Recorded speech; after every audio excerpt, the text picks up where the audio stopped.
Good afternoon. Can you hear me with my mask or should I remove it? Are you okay? It's better now?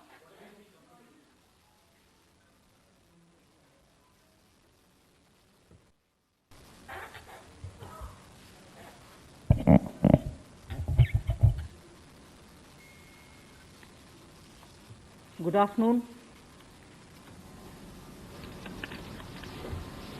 I'm sure all of you will have heard the Honorable Prime Minister speak last night to the nation. He laid out a vision, a comprehensive vision. And that vision was laid out after wide and deep consultation with several sections of our society. And these discussions were held at various levels, with various ministries, and also gradually taken up to the level of the Prime Minister's office, and the Prime Minister himself has been spending considerable time to make sure that the inputs obtained are given due consideration and they form a part of the package that's being given to the country.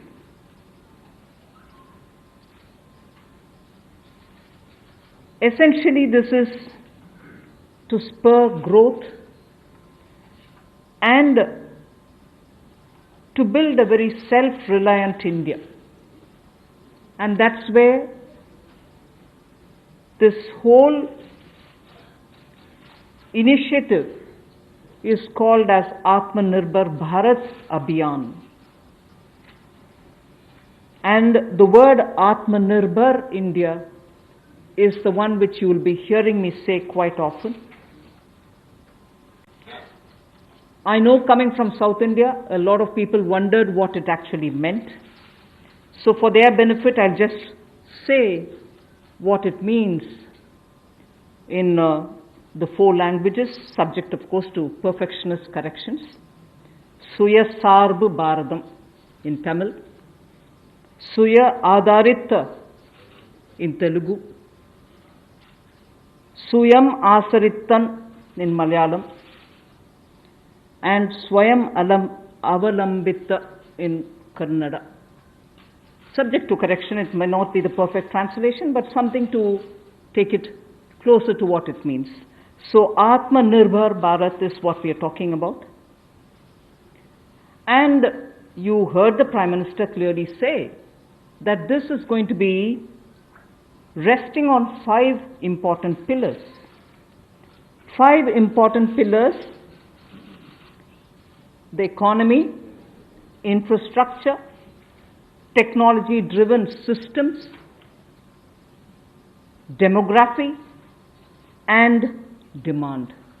So if these are the 5 pillars on which we are trying to build Atmanirbhar Bharat, the focus obviously will be what can be defined as the factors of production in today's language. Factors of production, all of us know that we've been hearing it: land, labor, capital, and enterprise. Today we recast it, say it the same way, but then essentially referring to the very same factors of production. But in this Atmanirbhar Bharat, our focus therefore would be on those factors of production which are land, labor, liquidity, and law. So essentially it addresses issues of ease of doing businesses, ease of doing compliance and regulations being due diligence observed, and so on. And in this, the intention is to build brands. Intention is also to take local brands and build them to a global level. So there is a global value chain integration also as a part of this vision which the Prime Minister has put before us. Certainly when he says Atmanirbhar Bharat, it is not to look inwards and cut India to become an isolationist country. It certainly talks about a confident India which can rest on its strengths and also be able to contribute the globe, the way in which the Prime Minister rightly pointed out. The production of PPE and masks and also ventilators to an extent has rapidly grown within these 40 days. We have the capability, we have the enterprise to build such capabilities and help the world with it. And therefore India shall continue contributing to the globe. You've also been seeing, I'm moving away from Prime Minister's last night's speech, you've been seeing that the government being led by Prime Minister Modi, even in 2014-19 regime, was a listening, was a sensitive, and also was a responding government. And that is why I list before you the various reform-driven steps which have been successfully taken. It's important for us to recall that now, even as we talk about building a new India, building an India which is going to be Atmanirbhar.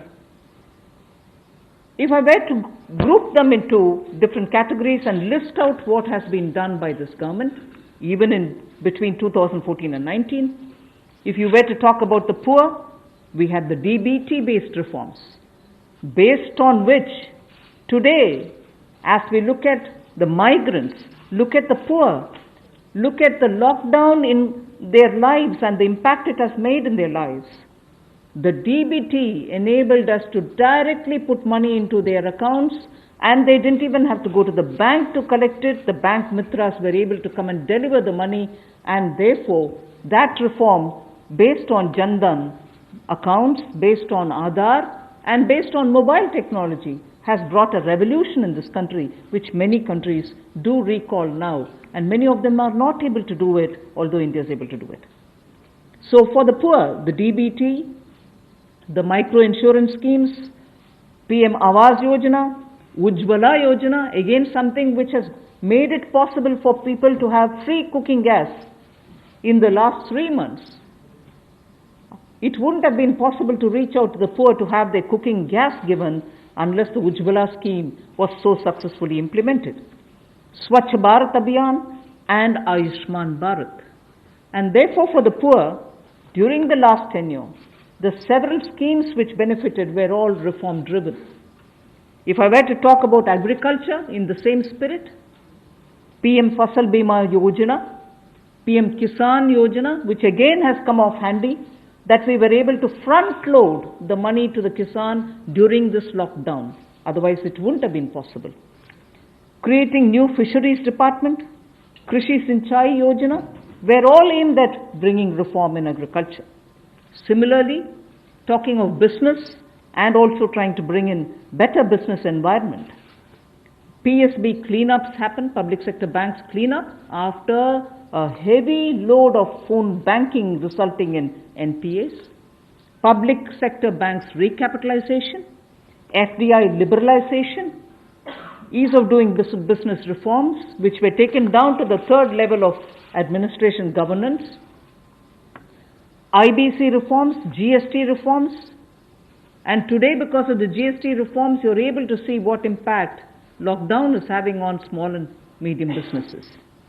And finally, reforms in other areas, very quickly to recall. National Highway Authority, the TOT plans, the airport privatizations, power sector reforms, which resulted in India becoming a power surplus country from shortages always. 175 gigawatts of solar targets out of 86 gigawatt has already been achieved out of that number. And cleaning up of the coal mine sector. These are all things which I would want to recall here before we talk about what we are offering in the Atmanirbhar Bharat. This is the foundation. This is the credential with which the Prime Minister has always been on the side of reform, reform for better living in this country, ease of living in this country.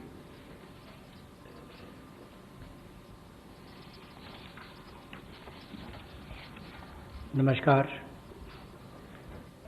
कोविड-19 में देश और दुनिया के सामने बहुत सारे संकट खड़े किए और इन चुनौतियों के समय में भी भारत के यशस्वी प्रधानमंत्री आदरणीय मोदी जी अवसर देखते हैं और कहीं ना कहीं पिछले कल का उनका जो देश के प्रति संबोधन था उसमें स्पष्ट तौर पर दिखता है कि आत्मनिर्भर भारत बनाने के लिए ये जो संकल्प उन्होंने लिया है, ये जो सोच अपनी देश के सामने रखी है, इसने एक नई ऊर्जा देशवासियों में भर दी है। जहां अपने घरों तक सीमित थे लोग, आज वो आत्मनिर्भर भारत बनाने के इस संकल्प में जुड़ने जा रहा है और संकट में अवसर देख रहा है। और शायद यही कारण है कि दुनिया के मुकाबले अगर भारत का देखा जाए तो इस लड़ाई में बहुत अच्छे कदम रहे। यहाँ तक कि दुनिया भर के देशों में दवाइयाँ तक पहुँचाने का भी संकट के समय में अगर किसी ने काम किया तो भारत की दवाइयों की कंपनियों ने किया, जिसमें भारत को बहुत प्रशंसा भी मिली है। यही नहीं, सबसे पहले कोविड-19 को चलते मोदी सरकार ने जो पहला कदम उठाया वो प्रधानमंत्री गरीब कल्याण योजना के रूप में लेकर आए कि देश के गरीब को भूखा ना रहना पड़े, उसको कोई दुख तकलीफ ना हो। और 1,70,000 करोड़ का ये पैकेज माननीय वित्त मंत्री जी ने आप सबके सामने रखा था।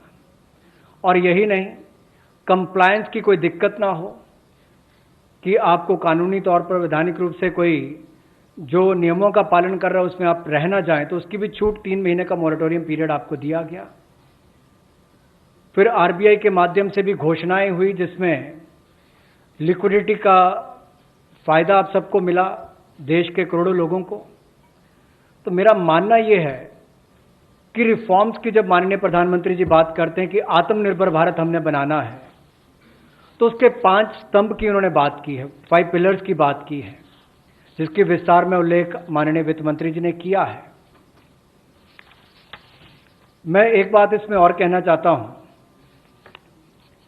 कि ये जो हम इकोनॉमी की बात करते हैं, अर्थव्यवस्था की बात करते हैं, पहला स्तंभ आधारभूत ढांचा हमारा ऐसा हो जो आधुनिक हो। और यही नहीं, हमारे सिस्टम जो है वो 21वीं शताब्दी में हमें विश्व गुरु बना सकें, उस लायक हम बनाएं। वाइब्रेंट डेमोग्राफी की हम बात करते हैं, युवा शक्ति को हम राष्ट्र शक्ति और राष्ट्र निर्माण के रूप में लगाएं और उनका लाभ उठाएं। और डिमांड को कैसे बढ़ाना है और डिमांड सप्लाई चेन का समन्वय कैसे बना रहे और अर्थव्यवस्था आगे और कैसे बढ़े, इसके इस्तेमाल को करने की भी जरूरत है। बोल्ड रिफॉर्म्स का पूरा लेखा जोखा माननीय वित्त मंत्री जी ने पिछले 6 वर्षों का दिया है। मैं यही कहूंगा, बड़े निर्णय करने के लिए मोदी जी जाने जाते हैं। चाहे वो गुजरात में आए भूकंप के समय वापस कच्छ को खड़े करने की बात हो, या आज के संकट के समय भारत में पीपीई और मास्क के निर्माण की बात हो। और कहीं ना कहीं यही सोच भारत को आत्मनिर्भर भारत बनाने जा रही है। और इस आत्मनिर्भर भारत जो मूवमेंट है, इसमें हम आप सबको जोड़ने आए हैं। 20 लाख करोड़ का ऐतिहासिक पैकेज माननीय मोदी जी ने पिछले कल घोषणा की है और प्रधानमंत्री जी ने हमें निर्देश दिया है कि प्रतिदिन अलग अलग सेक्टर्स को लेकर आप सबके बीच में आकर इसके विस्तार में हम लोग जानकारी दें। तो माननीय वित्त मंत्री जी आपको अगली जानकारी देंगे कि आज किस सेक्टर को लेकर हम आप सबके बीच में आए हैं। लेकिन बोल्ड रिफॉर्म्स 6 वर्ष भी होती रही, अब भी होगी, जब तक भारत आत्मनिर्भर नहीं हो जाता, उस दिशा में लगातार काम चलता रहेगा। So I broadly explained about the reform steps which were taken during the previous 14 to 19 tenure of this government. And after the 2019 elections, the July budget was presented. Post that, immediately, in this very hall, we met several times, over several fortnights, when we had to respond to the call of the hour, the need which was felt by the SMEs and many others. And all this only to underline the fact that you're speaking with a sensitive, a responsive, and a government which believes in consultation. So then after that, the budget of February 2020 was presented, but soon after came Corona. And after the parliament session was concluded, within hours of the announcement of the lockdown, the PM Garib Kalyan package was announced, about which Amos has briefly referred. The numbers are something which are worth recalling here because we are going to have to build on that. 52,606 crores into DBT account of 41 crore bank account holders, the Jan Dhan account holders.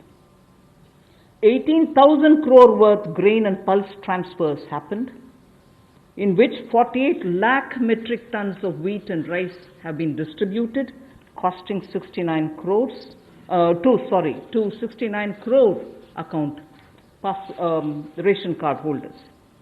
71,738 metric tons of pulses have been distributed to 6.25 crore card holders. Aside from this, non-card holders have also been distributed grains. And I mentioned a minute ago about the Ujjwala scheme, which helps distribution of free cylinders. Divyang and old age pensioners have all been also given assistance. So after the lockdown, within a couple of hours, meaning within a day or two, we came with that announcement of the Garib Kalyan package. With that, there was also a compliance and also due diligence related deadline dates which were postponed so that ease of compliance could come in. Beginning today, I come over to speaking about today. Beginning today, for the next few days, I shall be coming with this entire team before you to put out the details of the vision which PM has put forth yesterday. So PM's vision for a self-reliant India, we will come with the details in various tranches beginning today, and we shall not forget in each of the tranches that we are talking about that we do have a responsibility towards the poor of this country, towards the needy of the country, towards the migrant workers of this country, the Divyang and the aged. So the tranches will of course be for all our convenience, suitably bringing grouped items which have some correlation. Alongside, you also had the Reserve Bank of India coming up with a lot of liquidity infusion, about which the data which will be shared with you all will go into greater detail about the quantum that they came up with, the LTROs and the TLTROs. I'm not getting into it so that you'll get the data, but we are not going into it. We also ensured, the Revenue Secretary is here, we also ensured that 18,000 crores of refunds through a special drive were given for all the income taxpayers. Drawback were also given the payments. So the intention being liquidity should be in the hands of the people. For all those who have up to 5 lakhs of refund dues, we cleared it. 14 lakh taxpayers have benefited because of that. So with that said, today the tranche has about 15 different measures, 6 of which pertain to the micro, small and medium enterprises. कुटीर लघु उद्योग के लिए 6 ऐसे कदम हम उठाएंगे. 2 relate to the Employees Provident Fund. 2 relate to the Nbfcs, Housing Finance Corporations and the MFIs, microfinance institutions. 1 relates to DISCOMs, 1 relates to contractors, 1 relates to real estate, and 3 are tax measures that we have taken. So I'll get into the detail of today's tranche of announcements. I said there are 6 major steps for the MSMEs. The first one, there is a collateral-free automatic loan for MSMEs which is being provided. This will give facility up to 3 lakh crores. 25 crore outstanding for those MSME units for whom 25 crore is the outstanding loan, or 100 crores whose turnover will benefit from this. These loans will have a 4-year tenure and there will be a moratorium given for 12 months. These are going to be 100% credit guaranteed over as a cover given to banks and Nbfcs on principal and interest. So this is going to be available till 31st October 2020. There are no guarantee fees, no fresh collaterals required. So I guess this will benefit 45 lakh units so that they can resume their business activity and also safeguard jobs.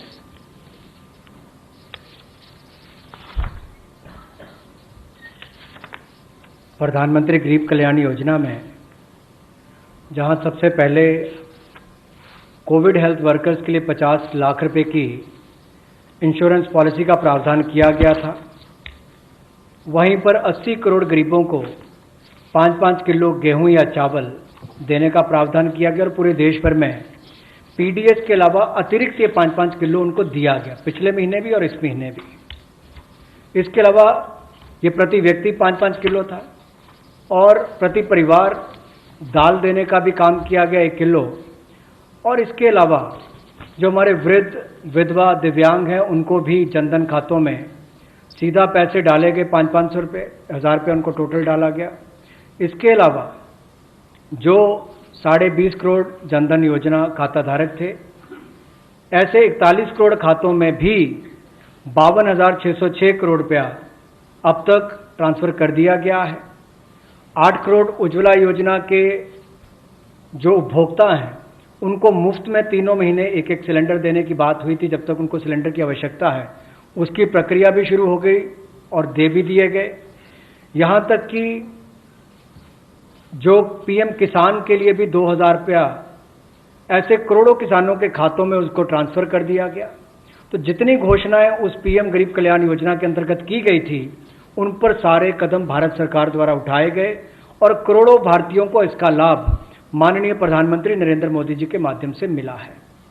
जहां तक व्यापारी वर्ग की बात है, आम आदमी की बात है, कंप्लायंस का बर्डन उसके ऊपर ना आए, घर से बाहर नहीं जाते थे, तो उसके सामने जो संकट था कि वो कैसे समय सीमा रहते अपनी कंप्लायंस पूरी कर सके, उसमें भी उसको छूट दी गई और उसको भी 3 महीने आगे बढ़ाया गया, जिससे उसको लाभ मिला है।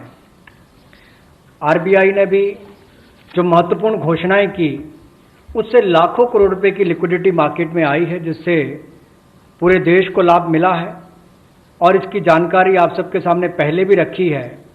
केवल आज एक बार फिर आपके ध्यान में लाने की ज़रूरत पड़ी तो उसको किया है। एक जो मीडिया के माध्यम से हमारी जानकारी हमें मिली और जो वीडियो कॉन्फ्रेंस और बाकी सब वार्तालाप बाकी लोगों से हुआ, मध्यम, सूक्ष्म, लघु उद्योग, कुटीर उद्योग, घरेलू उद्योग जो है, इन सब के सामने बहुत बड़ी मुसीबत थी कि पैसों की भारी कमी थी। इन सब के लिए क्या किया जाए, ये भारतीय अर्थव्यवस्था की रीढ़ है। ये जो हमारा सूक्ष्म, लघु, मध्यम उद्योग है, कुटीर उद्योग है, गृह उद्योग है, इन सब का एक बहुत महत्व है। 12 करोड़ से ज़्यादा लोगों को ये रोजगार देते हैं। तो ऐसे कारोबार और व्यापार करने वाले, विशेष तौर पर एमएसएमई सेक्टर जो है, इसके लिए आज एक बहुत बड़ी घोषणा है कि collateral free automatic loan 3 lakh crore रुपए का मध्यम, सूक्ष्म, लघु, कुटीर और गृह उद्योग को मिलेगा। इसमें किसी को अपनी ओर से कोई गारंटी, कोई कोलेटरल देने की आवश्यकता नहीं है और इसका समय सीमा भी 4 वर्ष की होगी और पहले 12 महीने यानी कि पहला 1 वर्ष उनको प्रिंसिपल रीपेमेंट नहीं करना पड़ेगा, इनके मूलधन का चुकाना नहीं पड़ेगा, मूलधन को नहीं चुकाना पड़ेगा और 12 महीने की इस पे छूट रहेगी और 4 वर्ष के लिए उनको ऋण दिया जाएगा। तो 3 लाख करोड़ रुपए का ये ऋण, ये हमने बगैर किसी गारंटी, बगैर किसी कोलेटरल के भारत के मध्यम, सूक्ष्म, लघु उद्योग, कुटीर और गृह उद्योग के लिए मोदी सरकार ने करके दिया है।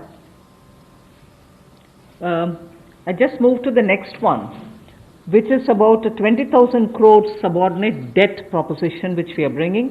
If the earlier one, which was just now explained by the MOS, was for standard MSMEs who, because of lockdown, couldn't move forward because they didn't have money, they didn't have cash coming in.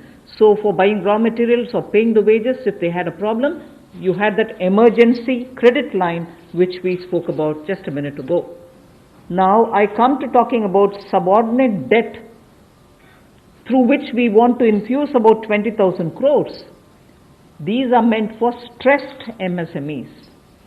So if you're providing for the standard, you're now providing for the stressed MSMEs. Now the stressed MSMEs do have a problem of equity. So for them, through a subordinate debt provision, we want to provide about 20,000 crore liquidity. 2 lakh MSMEs are likely to benefit from this. The functioning of the MSMEs which are NPA or are stressed, all of them will be eligible. For this subordinate debt-based scheme, NPAs or stressed MSMEs will all be eligible for this. The government will be providing about a 4,000 crore as its contribution to the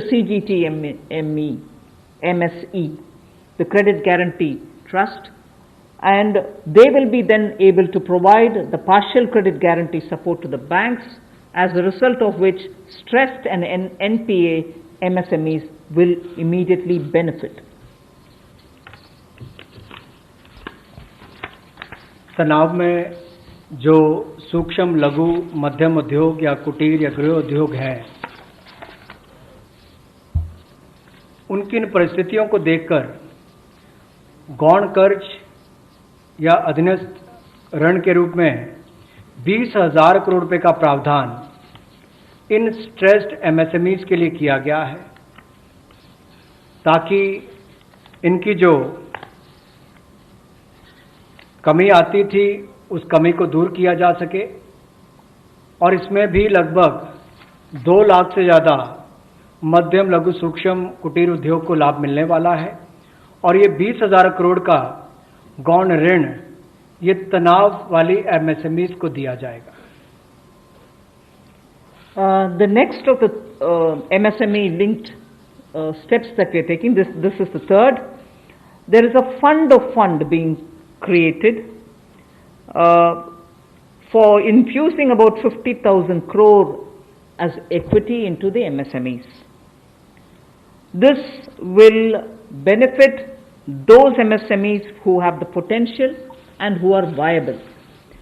So we spoke about those who are standard, we spoke about those who are NPAs and stressed.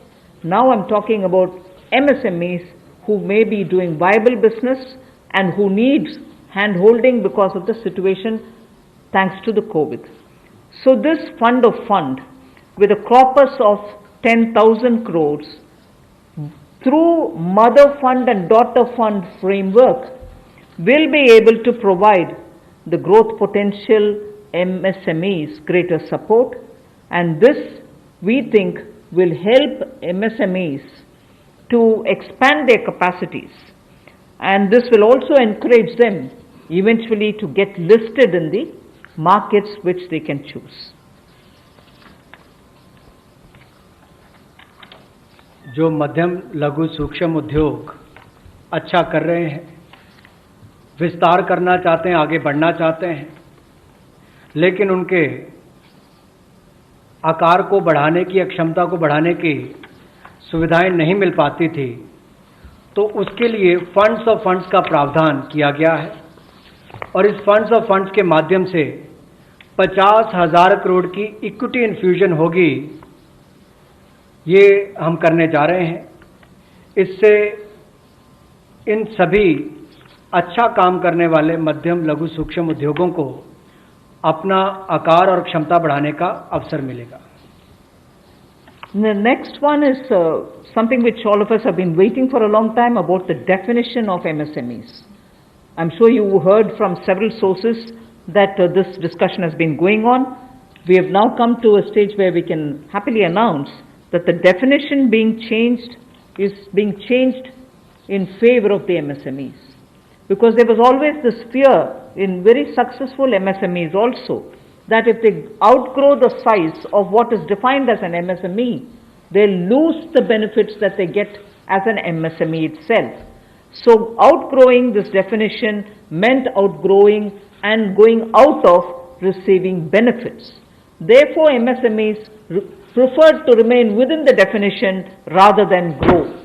Now what we are coming with is a change in the definition of MSME so that they need not worry about growing in size.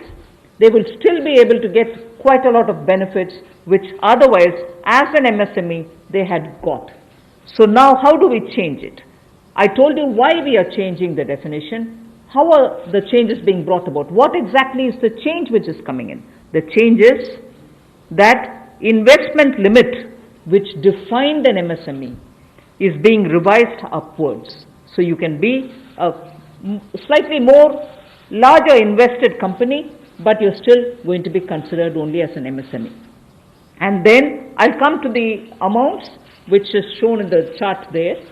But the idea is, even with an increased investment, you'll still be defined only as an MSME. You shall not get out of the benefit which is given to you as an MSME. Second is, additional criteria to define an MSME is being brought in.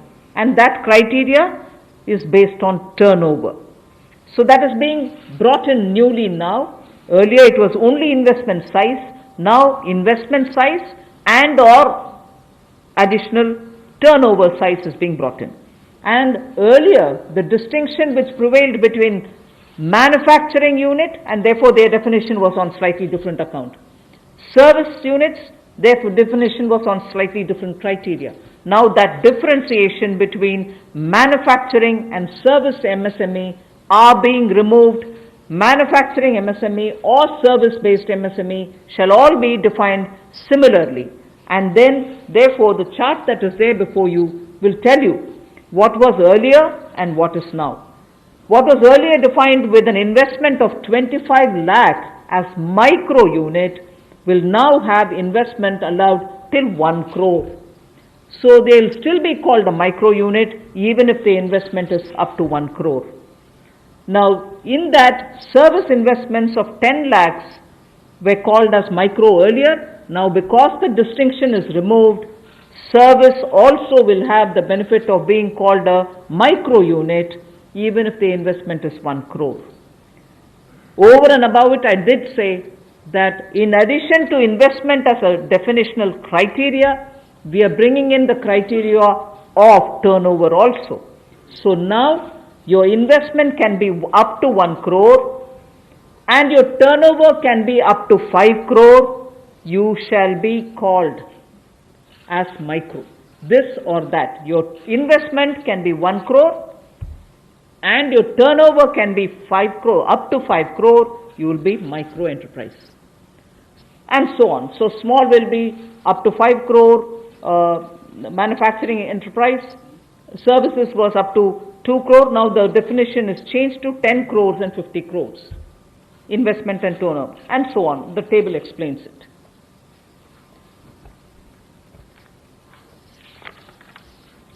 सूक्ष्म लघु मध्यम उद्योग में इसकी परिभाषा में कम दहलीज होने के कारण ये लगातार संकट रहता था कि अगर हम इससे बाहर जाएंगे तो हमें जो हमारे बेनिफिट्स मिलते हैं, लाभ मिलते हैं, उससे हाथ धोना पड़ेगा। और यही कारण था कि हमारे कुटीर सूक्ष्म लघु उद्योग कभी बड़ा बनने का सपना नहीं देखते थे, और सपना देखते भी थे तो ये जो सीमा इसके लिए रखी गई थी, कम दहलीज थी, इसके कारण ये बड़े नहीं हो पाते थे। और कहीं ना कहीं जो आज कंपटीशन है उसमें फिर ये बहुत पीछे रह जाते थे। वर्षों लंबित मांग है, वर्षों से मैं सुनता आ रहा हूं, चौथी बार एमपी बन गया, कब से शुरू हो रही, आज तक वही मांग है। मैं धन्यवादी हूं प्रधानमंत्री मोदी जी ने इस पर ये कदम उठाने के लिए कहा है, और जो पहले क्राइटेरिया था कि मैन्युफैक्चरिंग यूनिट जो है वो 25 लाख से कम इन्वेस्टमेंट की होगी तो माइक्रो में आएगा, और सर्विस एंटरप्राइजेज जो थी वो 10 लाख तक की अगर उसने इन्वेस्टमेंट की होगी तो माइक्रो में आएगा। अब इसमें एक बदलाव किया गया है कि निवेश की लिमिट को तो बढ़ाया गया है, साथ में कारोबार को भी जोड़ा गया कि आपने व्यवसाय या कारोबार कितना उस वर्ष में किया है। तो इसको इन्वेस्टमेंट को बढ़ाकर माइक्रो के लिए 25 लाख से बढ़ाकर 1 करोड़ तक की जो इन्वेस्टमेंट करेगा वो माइक्रो यूनिट कहलाएगा, और ये मैन्युफैक्चरिंग और सर्विसेज दोनों के लिए एक ही क्राइटेरिया रहेगा। तो सर्विस सेक्टर को भी माइक्रो में आने का लाभ मिला है। तो 1 करोड़ से कम निवेश करने वाले को माइक्रो इंडस्ट्री में जो 5 करोड़ तक का व्यापार कारोबार करेगा उसको माइक्रो कहा जाएगा। स्मॉल वाले के लिए 10 करोड़ तक का निवेश और 50 करोड़ तक का कारोबार करने का प्रावधान, और मीडियम जो है उसमें 20 करोड़ तक का निवेश और 100 करोड़ तक की टर्नओवर। तो आप कल्पना कीजिए कि कल तक जो शायद मीडियम वाले के लिए आता था वो आज आपके स्मॉल वाले के लिए भी उससे बेहतर ऑप्शंस आकर खड़ी हो गई। तो इससे हमारे कुटीर, सूक्ष्म, लघु, मध्यम उद्योग को बहुत बल मिलने वाला है। एक और बैंकों का हाथ पकड़ना, पैसा देना, दूसरी तरफ से डेफिनेशन चेंज करके उनके आकार और क्षमता को बढ़ाने का अवसर देना, ये अपने आप में क्रांतिकारी कदम इस दिशा में लिया गया है। I move to the fifth step in the MSMEs. I said total 6 measures are getting announced today. Of the 6, the fifth one is that for government procurement, tenders up to 200 crores will no longer be on global tender route, meaning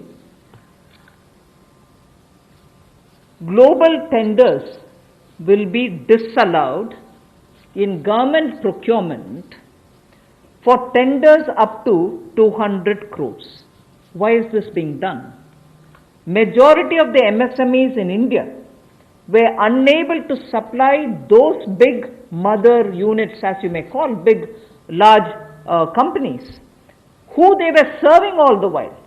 Suddenly the conditions became, based on the global tenders, unmatchable by our MSMEs.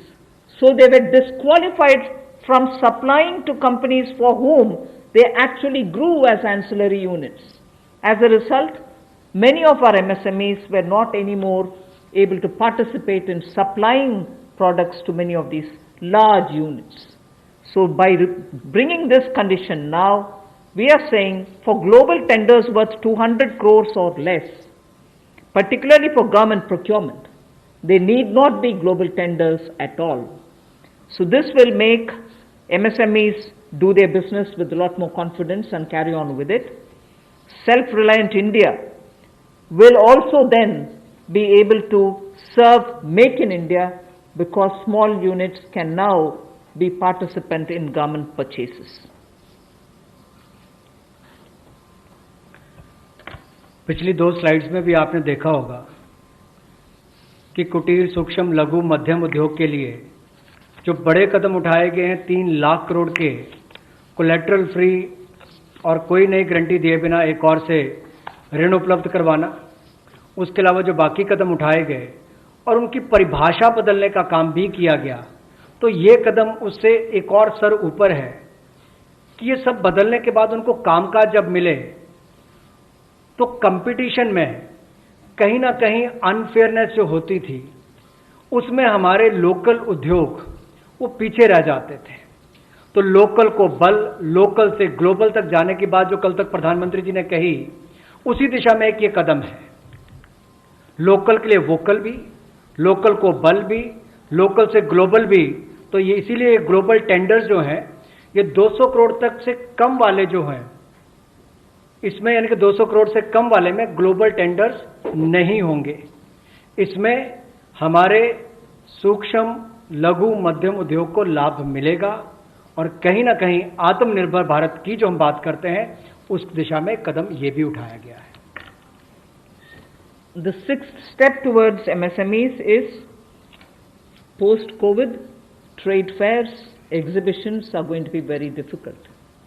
So we shall ensure that e-market linkage is provided across the board for all these MSMEs so that they're able to find their market easily in the absence of being able to participate in trade fairs which cannot be held in this environment. Also, very importantly, Government of India and also CPSEs, where there are receivables by MSMEs, we now announce that within the next 45 days, all their receivables will be cleared. The CPSEs and Government of India will honor every MSME receivable within the next 45 days. इसी तरह से एक बार फिर कुटीर, सूक्ष्म, लघु, मध्यम उद्योग के लिए ये जो चुनौतियां कोविड-19 के समय शुरू हुई कि घरों तक सीमित होना पड़ा और आप कहीं जाकर सामान बेचने में दुविधा आती थी, तो ई मार्केट लिंकेज करने की बात की, क्योंकि ई कॉमर्स का आजकल ज़माना भी आया है, वो भी होगा। और इसके अलावा व्यापार मेलों में कैसे वो इन्वॉल्व हो सके, उनका शामिल होना हो, प्रदर्शनियों में उनकी पार्टिसिपेशन हो सके, इसके लिए कदम उठाए जाएंगे। और जो हमारे सार्वजनिक केंद्र उपक्रम है, उसमें जो अगर उनके कोई पेंडिंग पेमेंट्स है, सरकारी है या पीएसयू उसमें है, उनको भी अगले 45 दिनों में बल देकर वापस उनकी पेमेंट हो, ऐसा प्रयास किया जाएगा ताकि जल्द से जल्द उनकी पेमेंट हो, ताकि उनको राहत मिल सके। I now move to talking about EPF. You were aware during the Pradhan Mantri Garib Kalyan package, some measures were extended for the EPF. In that, we had said units which have 100 workers, 90% of whom are earning less than 15,000 rupees, will be able to draw from their EPF from the funds because they needed money in their hands. We have now, and for the 3 months, the payment of EPF also was given relaxation. What I would now like to say before you is a liquidity relief is being given for all EPF establishments. In this, 12% which is paid by the employer and 12% by the employee contribution. We extend the support which Government of India gave for another 3 months. We had given it for March, April, and May up to May 2020. The payments were made into their eligible accounts by Government of India for March, April, and May. Nearly 3.6 lakh establishments benefited from this. Liquidity relief of 2,500 crores to 72.22 lakh employees is now being proposed to be provided by extending this contribution for the next 3 months also. June, July, and August 2020. The EPF contribution will be paid by Government of India, and this shall provide 2,500 crore liquidity support. So what was given earlier for March, April, and May is now being extended for another 3 months, which will be June, July, and August, and therefore we shall be infusing 2,500 crore liquidity and 72.22 lakh employees will benefit from it. 1,70,000 crore के प्रधानमंत्री गरीब कल्याण package में एक सुविधा दी गई थी कि EPF जो है, प्रोविडेंट फंड जो है, वो 12% जो कर्मचारी उसका भी और जो नौकरी देने वाला उसका भी 12% भारत सरकार देगी। और ये पहले 3 महीनों के लिए हमने किया था, जिसकी भुगतान कर भी दिया गया पहले 2 महीनों के लिए, और इसको अगले 3 महीने और बढ़ा दिया जाएगा। इसका प्रावधान भी जून, जुलाई और अगस्त के लिए कर दिया गया है। 3,67,000 ऐसी संस्थाओं के 72,22,000 ऐसे कर्मचारियों को इसका लाभ मिलेगा। जब कर्मचारी का 12% हिस्सा भी और नियोक्ता जो नौकरी देने वाला है उसका 12% हिस्सा भी भारत सरकार देगी और ये कुल मिलाकर 2500 करोड़ के लगभग का लाभ इनको मिलेगा। The next on EPF again, in order to provide more take-home salary for the employees and also to give relief to employers in the payment of PF for those which have not been covered under the earlier description, which is if you have 100 employees, 90% of whom are drawing less than 15,000, we announced a scheme earlier, which I'm extending for another 3 months. That's what was announced a minute ago. The second one in EPF now is the statutory PF contribution for those who are not covered in the earlier one is being reduced from 12% to 10%. So for the next 3 months, employers need to pay only 10% and not 12% so that they will have some more money in their hands. However, for the central public sector enterprises and for state PSUs, we will continue to pay 12%. So this reduction is not for the government. However, government employees government employer still pays 12%. But employees in these public sector undertakings will be given the advantage of paying only 10%. So a liquidity relief of 6,750 crores for both the employee and employer will be available for the next 3 months.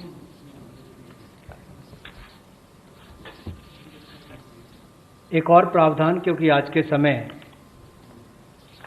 पैसा कर्मचारी के हाथ में भी कैसे ज़्यादा हो, इसमें भी एक बड़ी राहत देने का प्रयास इसमें किया है कि जो ईपीएफ कंट्रीब्यूशन है, जिनका ईपीएफ का योगदान है, वो ऐसे संस्थानों के लिए और कर्मचारियों के लिए 12% से कम करके 10% अगले 3 महीनों के लिए किया गया है। इससे कर्मचारी भी और संस्थान दोनों को लाभ मिलेगा। लेकिन जो सरकारी हमारी संस्थान है, सेंट्रल पीएससीज हैं, इनके लिए 12% ही रहेगा, उसमें कोई बदलाव नहीं किया गया है। तो इससे कुल मिलाकर 6,750 करोड़ रुपए का लिक्विडिटी सपोर्ट इनको मिलेगा और एक तरह से 6,750 करोड़ रुपया ज़्यादा इनके हाथ में आएगा। The next one is about non-banking financial companies, housing finance corporations, and microfinance institutions. We have been hearing, in spite of a lot of steps which the RBI took, in spite of all the provisions that we made between the July budget and the February budget, it was felt that the NBFCs were not able to get enough resources. And particularly some NBFCs which were not very highly rated had particular difficulties in comparison to the others. So Government of India now launches a 30,000 crore special liquidity scheme. Under the scheme, investment will be made in both primary and secondary market transactions where investment grade debt papers, this is not infusing equity, this is taking and buying debt papers of NBFCs, housing finance corporations and microfinance institutions, and not high quality debt papers, they can be investment quality also.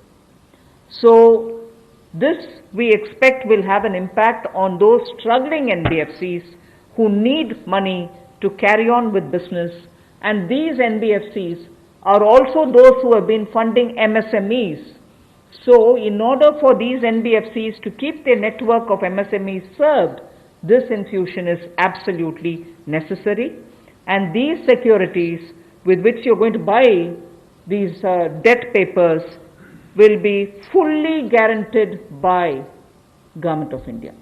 They will be fully guaranteed by Government of India. We hope that this will also bring in a lot of difference for NBFCs who have access to small and micro units, and therefore we want to ease the flow of credit through these NBFCs who have only not so good debt papers in their hands. गैर banking वित्तीय कंपनियां NBFCs या फिर हमारे housing finance companies और micro finance institute, इन सब के लिए जो इनके पास लिक्विडिटी की कमी आती थी, धन का अभाव होता था, उसके लिए ये नई योजना लेकर आए हैं जिसमें 30,000 करोड़ रुपए का विशेष तौर पर प्रावधान किया जाएगा। स्पेशल लिक्विडिटी स्कीम ये होगी जिससे इनके धन की आपूर्ति भी होगी और इसके माध्यम से जहां एक और हाउसिंग सेक्टर को बल मिलेगा, एमएसएमई सेक्टर को बल मिलेगा, उसका भी लाभ हमारी अर्थव्यवस्था में और नीचे आम आदमी को पहुंचेगा और इसका पूरी तरह से गारंटी भारत की सरकार देगी। The next facility also for the NBFCs is to give 45,000 crore liquidity infusion through a partial credit guarantee scheme for the NBFCs in particular. This is an existing scheme, but we are expanding its scope. Expanding its scope only because it will now cover borrowings such as primary bond issued, the commercial papers. So all these will constitute the liability side of the balance sheet, but we are getting into that area also. But in this case, as different from the previous one, 20%, the first 20% loss alone will be borne by the guarantor, which is Government of India. The first 20% loss. So in this again, AA rated papers below and also below that will all be included. Even unrated papers will be eligible for investment. This we think will help many of the microfinance institutions, and with this, if money goes into their hands, even based on unrated papers, we guess they will have liquidity to reach out to the MSMEs who may be in the far-flung areas. जहां पहली 30,000 करोड़ की liquidity guarantee scheme लेकर आए थे NBFCs के लिए, एचएफसीज और MFIs के लिए, वहीं पर अब आंशिक ऋण गारंटी योजना ये लगभग 45,000 करोड़ रुपए की एनबीएफसीज का इसमें प्रावधान किया गया है। इसमें भारत सरकार गारंटर होगी, जो 20% का नुकसान इसके द्वारा वहन किया जाएगा। और यही नहीं, इसमें AA पेपर और इससे भी नीचे वाले जो है उसको भी इसमें पैसा मिल पाएगा, ऋण मिल पाएगा। और इसके अलावा जो अनरेटेड पेपर एलिजिबिलिटी है इन्वेस्टमेंट के लिए, वो भी इसमें प्रावधान किए गए हैं ताकि ज़्यादा इसका स्कोप बढ़ सके, ज़्यादा लोगों को इसका लाभ मिल सके और कुल मिलाकर इससे भी नई लेंडिंग जो है, यानी कि कर्जा दिया जा सके सूक्ष्म लघु मध्यम उद्योग को और आम नागरिकों को भी मिल सके, उसके लिए इसका प्रावधान किया गया है। I move over to talking about the DISCOMs. DISCOMs today are facing unprecedented cash flow problems. They desperately need help. Otherwise, they are unable to pay the power generating companies. You know, all the states, DISCOMs are in serious crisis. So in order to help them, there is a emergency liquidity injection, which is happening to the extent of 90,000 crores. Now the Power Finance Corporation, REC, the Rural Electrification Corporations, both of them put together will infuse liquidity of 90,000 crores to all the DISCOMs against all the receivables that they have. They are sitting there without getting paid. In turn, they are not able to pay the GENCOs. In turn, the GENCOs are wondering where they will have more money to pay for producing electricity. And at a time when we are talking about Atmanirbhar Bharat, at a time when we are also rightly claiming the credit for having made India a surplus power generating country, we've reached a stage where DISCOMs don't have money because they're sitting with receivables. So we are now making a provision, a one-time provision, for PFCs and RECs to infuse that money into the DISCOMs against their receivables, and who in turn, this will be done with the state issuing guarantees. The guarantee, the amount which is being infused on guarantees being given by states. Now, obviously, having received that infusion of money, the DISCOMs will pay the GENCOs. GENCOs in turn will clear their dues and keep the cycle moving. Now, what does this do to the customer? The customer, we want the benefit to be passed on to the customer. We are in fact telling the central public sector generation companies that they shall give rebate to those DISCOMs which shall pass these benefits to the final customer. So we are making it clear to the central public sector generation companies that on receiving the money from the DISCOMs, they should be able to pass it on again back to the consumers. So this is a one-time infusion of liquidity for cash-desperate DISCOMs.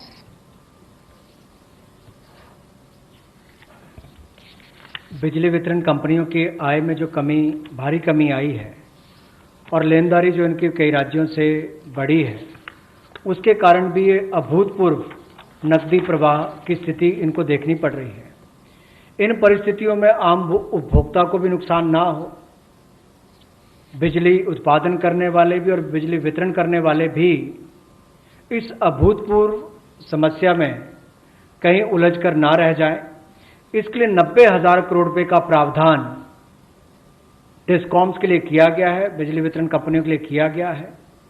और ये 90,000 करोड़ रुपया जो बिजली वितरण कंपनियों को दिया जाएगा वो पावर फाइनेंस कॉरपोरेशन और रूरल इलेक्ट्रिफिकेशन कॉरपोरेशन के माध्यम से दिया जाएगा।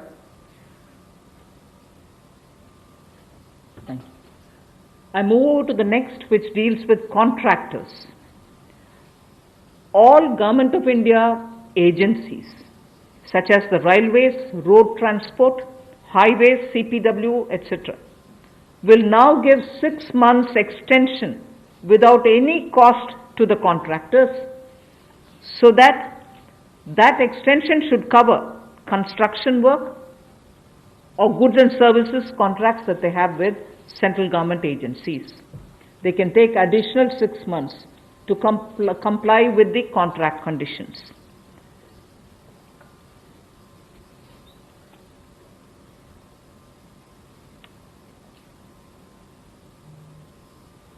I didn't get it. Up to 6 months. So the extension is up to 6 months is what I'm being told. Okay. Covers construction, this shall cover construction work or cover even goods and services contracts. It will also cover completion of works and intermediate milestones that they may have. This will also cover and extend concessional period which is given in PPP contracts. So even the concessional periods will get extended up to 6 months. And in order to facilitate greater liquidity which they can obtain, government agencies will partially release bank guarantees to the extent of the partially completed contracts. So if a particular contract is completed to some extent and not fully, to that some extent the partial bank guarantee will also be released so that the cash flow will improve. जहां एक और पहले 200 करोड़ तक के tenders global नहीं होंगे, एक वो राहत दी गई। अब उसके बाद जो अभी काम हमारे कॉन्ट्रैक्टर्स कर रहे हैं देश भर में, चाहे वो रेलवेज का हो, सड़कों का हो, हाईवेज का हो, सेंट्रल पब्लिक वर्क्स का हो, अलग अलग डिपार्टमेंट्स के हों, क्योंकि कोविड के कारण ये समस्या खड़ी हुई, तब उनको 3 महीने से ज़्यादा 6 महीने तक की राहत इसमें दी जा सकती है एक्सटेंशन के रूप में, ताकि उनको कोई खामियाजा ना भुगतना पड़े। और जो ऑब्लिगेशंस थी उनकी, उसके कारण दिक्कत आ सकती थी, इसलिए प्रावधान किया गया है ताकि मुकदमेबाजी या बाकी सब ना हो और मानसिक रूप से भी ठीक रहे और अच्छा काम करके समय पर पूरा कर सकें। तो 6 महीने तक की इनको राहत दी गई। और यही नहीं, जो पीपीपी कॉन्ट्रैक्ट्स है उसमें भी जो कंसेशन पीरियड है उसमें भी ये राहत 6 महीने तक की दी जा सकती है, पर मैक्सिमम जो है 6 महीने तक हो सकता है। केस टू केस मैटर करेगा। और जो सिक्योरिटी दी जाती थी पार्शियल, उसको रिलीज किया जा सकता है आंशिक रूप से। मान लीजिए मैं कोई ठेका लिया है, 70% किसी ने काम किया और उसके एवज में उसकी आंशिक रूप से वो बैंक गारंटी को वापस किया जा सकता है, ताकि उसके पास और लिक्विडिटी और काम करने के लिए आ सके। एक बहुत बड़ी राहत इस तरह से कॉन्ट्रैक्टर्स को भी देश भर में देने का एक प्रावधान किया है। 80% की होगा तो उसके अनुसार, 60% की होगा तो उसके अनुसार, लेकिन कुल मिलाकर उसके पास पैसा ज्यादा है ताकि वो कामकाज में उसको कहीं दिक्कत ना आए। I've come to the last two of today's announcements. One relate to the real estate, which is what I'm doing now. The next has direct taxation related reliefs, which has three different aspects. So the last two, one is on the real estate and the next is on the taxation. In the real estate matter, the Urban Development Ministry shall issue advisory to the states and the union territories so that the regulatory authorities are given clear picture that they can treat the COVID-19 period as an event where you can invoke the force measure. In other words, they can treat it as an act of God, and to that extent be flexible about the execution of the contract signed. This will also mean that with the necessary changes, they will have to issue fresh project registration certificates. They can extend the registration and the completion dates. Suo motu, they can do it by 6 months for all registered projects, expiring on or before 25th March 2020. So using the force majeure clause, they can suo motu extend the registration and completion date by 6 months if the project was registered on or after 25th March 2020. So there need not be individual applications separately for it. They can suo motu do it. They can also issue fresh project registration certificates automatically with revised timelines. So this way, people who had entered into a contract and got fixed because of the coronavirus will not suffer. These measures, we think, will de-stress developers, and real estate industry, which is already in difficulty, will benefit with the new timelines. कोविड-19 का प्रभाव हमारे real estate projects पर भी पड़ा होगा, और इसके लिए ही ministry of housing and urban development ये राज्य की सरकारों को और यूटीज़ को एडवाइस भी करेगी कि उनकी जो रेगुलेटरी अथॉरिटीज़ हैं वो एक प्रावधान करें कि जो रजिस्ट्रेशन और कंप्लीशन डेट है उसको सुओ मोटो 6 महीने तक आगे बढ़ा दिया जाए, और इसकी जो 25 मार्च तक जो एक्सपायरी डेट थी यानी कि उसको 6 महीने तक आगे बढ़ा दिया जाए, और इसमें कोई इंडिविजुअल एप्लीकेशंस मंगवाने की आवश्यकता नहीं है। जो 25 मार्च तक थी उसको वैसे ही 6 महीने तक का आगे विस्तार कर दिया जाए, उसको आगे अवधि को आगे बढ़ा दिया जाए। रेगुलेटरी अथॉरिटीज़ को भी यही अनुरोध किया गया है, और इसमें ministry of housing and urban affairs के माध्यम से जाएगा कि 3 महीने तक पीरियड उसको भी आगे बढ़ा दिया जाए, और जो फ्रेश प्रोजेक्ट रजिस्ट्रेशन सर्टिफिकेट्स हैं वो भी रिवाइज टाइमलाइंस के साथ दे दिए जाएं। तो इसी तरह से रेरा के अंतर्गत जो टाइमलाइंस है उसको आगे बढ़ाने की जो बात कही गई है इसमें विस्तार में कही गई।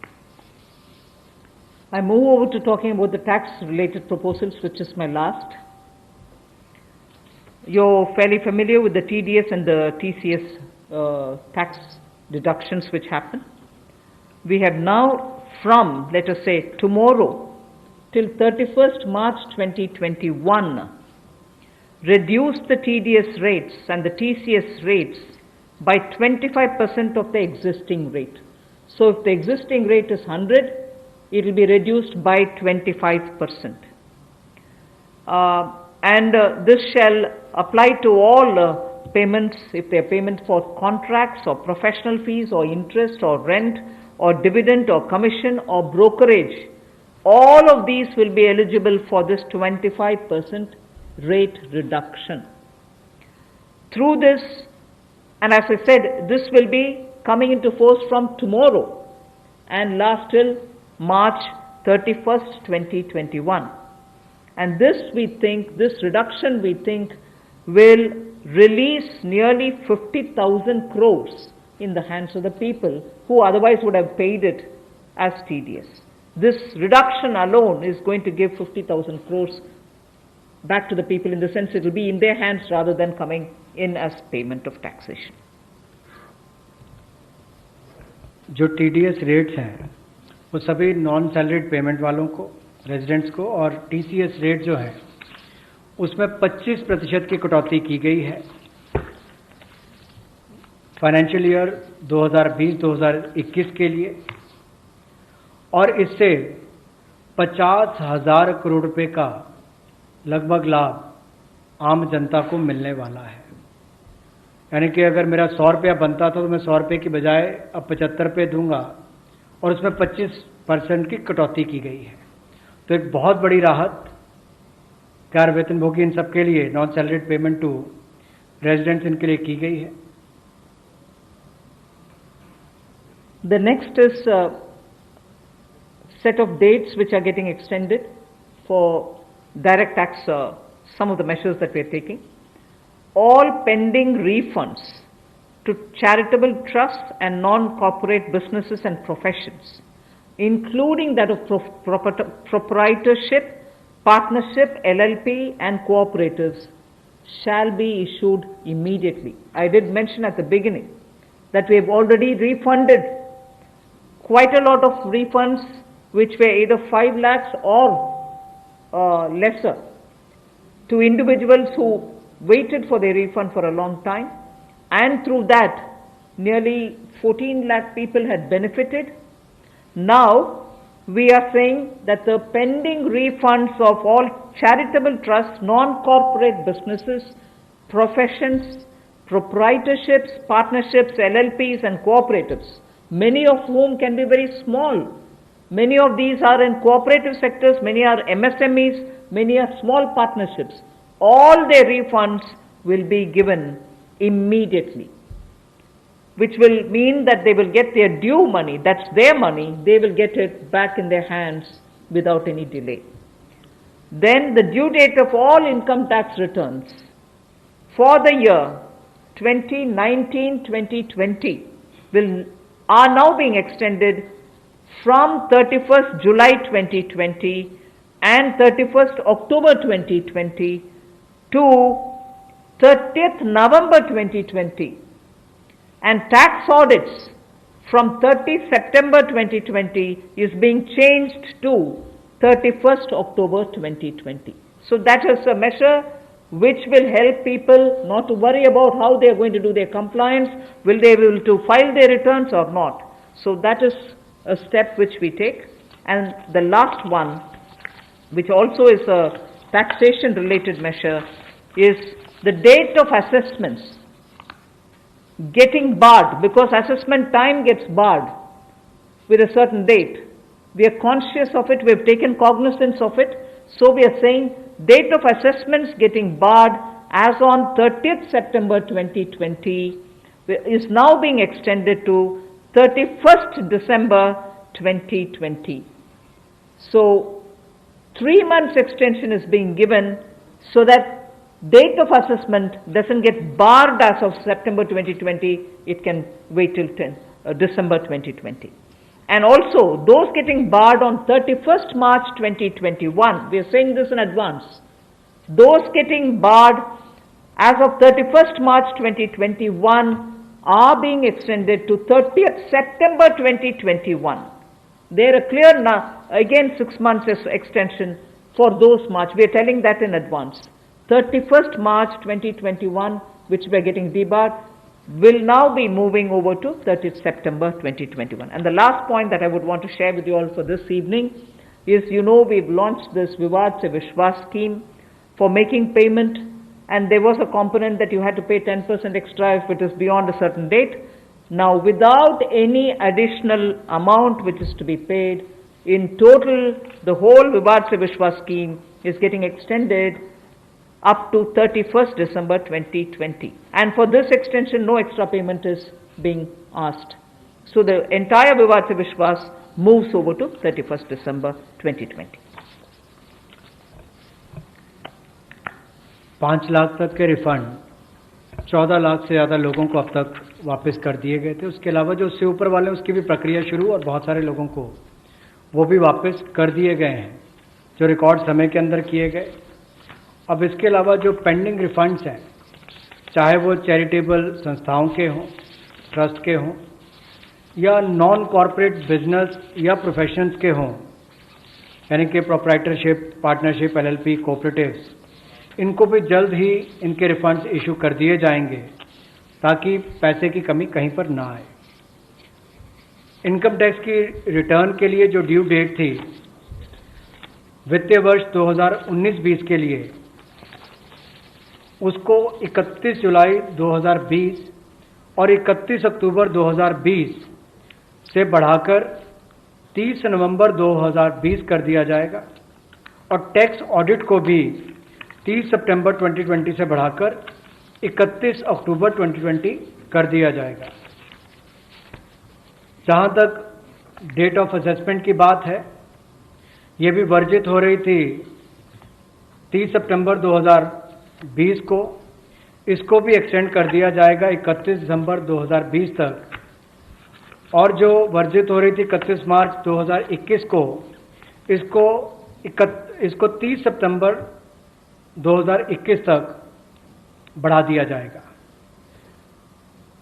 मैं एक बार फिर कह देता हूं, जो डेट ऑफ असेसमेंट्स जो बार हो रही थी 30 सितंबर 2020 को, उसको 31 दिसंबर 2020 तक बढ़ा दिया गया है, और जो बार हो रही थी 31 मार्च 2021 को, उसको 30 सितंबर 2021 तक बढ़ा दिया गया है।